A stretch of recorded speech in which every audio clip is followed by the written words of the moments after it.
ਅਗਲੀ ਜਿਹੜੀ ਹਜ਼ਰਤ ਸਿੰਘ ਜੀ ਗੱਲ ਕਰਦੇ ਜਾਈਏ, ਇੱਕ 4 ਸਾਲਾਂ ਦੀ ਜਿਹੜੀ ਮੈਕਸੀਕਨ ਕੁੜੀ ਜੋ ਕਿ ਕੈਲੀਫੋਰਨੀਆ ਦੇ ਵਿੱਚ ਬਿਮਾਰੀ ਦੇ ਇਲਾਜ ਦੇ ਲਈ ਇੱਥੇ ਆਈ ਹੋਈ ਆ। ਉਸ ਦੀ ਖਬਰ ਕਾਫੀ ਜ਼ਿਆਦਾ ਚਰਚਾ ਦੇ ਵਿੱਚ ਬਣੀ ਹੋਈ ਆ।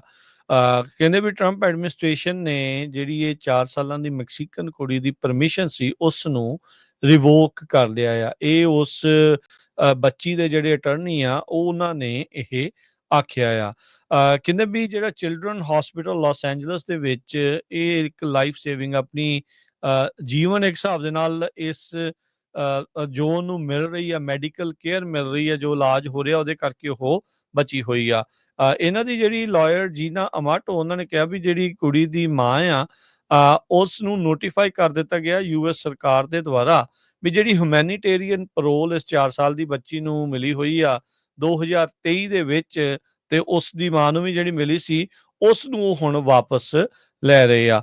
ਮਸਲਾ ਇਸ ਲਈ ਜ਼ਿਆਦਾ ਬਣ ਗਿਆ, ਕਹਿੰਦੇ ਵੀ ਜੇ ਇਹ ਇਸ ਹਸਪਤਾਲ ਤੋਂ ਵਾਪਸ ਮੈਕਸੀਕੋ 'ਚ ਘੱਲੀ ਜਾਂਦੀ ਆ, ਤਾਂ ਕਹਿੰਦੇ ਵੀ ਇਹ ਇਸ ਦੀ ਮੌਤ ਦਾ ਕਾਰਨ ਜਿਹੜੀ ਉਹ ਬਣ ਜਾਊਗੀ। ਸੋ ਕਹਿੰਦੇ ਵੀ ਇਹ ਜਿਹੜੀ ਲਾਈਫ ਸੇਵਿੰਗ ਮੈਡੀਕਲ ਕੇਅਰ ਆ, ਜੇ ਲੂਜ਼ ਕਰ ਜਾਂਦੀ ਆ, ਤਾਂ ਉਹਦੀ ਮਾਂ ਕਹਿੰਦੀ ਆ ਵੀ ਇਸ ਦੀ ਮੌਤ ਇਸ ਕਰਕੇ ਜਿਹੜੀ ਉਹ ਹੋ ਸਕਦੀ ਆ। ਸੋ ਉਹਦੀ ਮਾਂ ਹੁਣ ਇਸ ਟਾਈਮ ਫਾਈਟ ਕਰ ਰਹੀ ਆ ਵੀ ਕਿਸੇ ਨਾ ਕਿਸੇ ਤਰੀਕੇ ਇਸ ਦੀ ਜਿਹੜੀ ਕੁੜੀ ਆ, ਉਸ ਨੂੰ ਇਹ ਇਲਾਜ ਆ ਬਰਕਰਾਰ ਜਿਹੜਾ ਉਹ ਮਿਲਦਾ ਰਵੇ। ਸੋ ਉਹਦੇ ਜਿਹੜੇ ਅਟਰਨੀਜ਼ ਆ, ਉਹ ਵੀ ਇਸ ਟਾਈਮ ਲੱਗੇ ਹੋਏ ਆ। ਕਹਿੰਦੇ ਵੀ ਸ਼ਾਰਟ ਬਾਊਲ ਸਿੰਡਰੋਮ ਤੋਂ ਇਹ 4 ਸਾਲਾਂ ਦੀ ਜਿਹੜੀ ਕੁੜੀ ਯੋਨੀ ਐਗਲੂਆਰ, ਇਹ ਜਿਹੜੀ ਪੀੜਤ ਹੈਗੀ ਆ, ਤੇ ਕਹਿੰਦੇ ਵੀ ਡਿਪੋਰਟ ਕਰਨ ਤੋਂ ਕੁਛ ਹੀ ਦਿਨਾਂ ਦੇ ਵਿੱਚ, ਡਾਕਟਰਸ ਦਾ ਜਿਹੜਾ ਇਹ ਮੰਨਣਾ ਆ, ਜਿਹੜਾ ਉਹਨਾਂ ਦਾ ਵਕੀਲ ਆ ਅਮਾਟੋ, ਉਹਨਾਂ ਨੇ ਪ੍ਰੈਸ ਕਾਨਫਰੰਸ 'ਚ ਕਿਹਾ ਵੀ ਕੁਛ ਹੀ ਦਿਨਾਂ ਦੇ ਵਿੱਚ ਉਹ ਮਰ ਸਕਦੀ ਹੈਗੀ ਆ।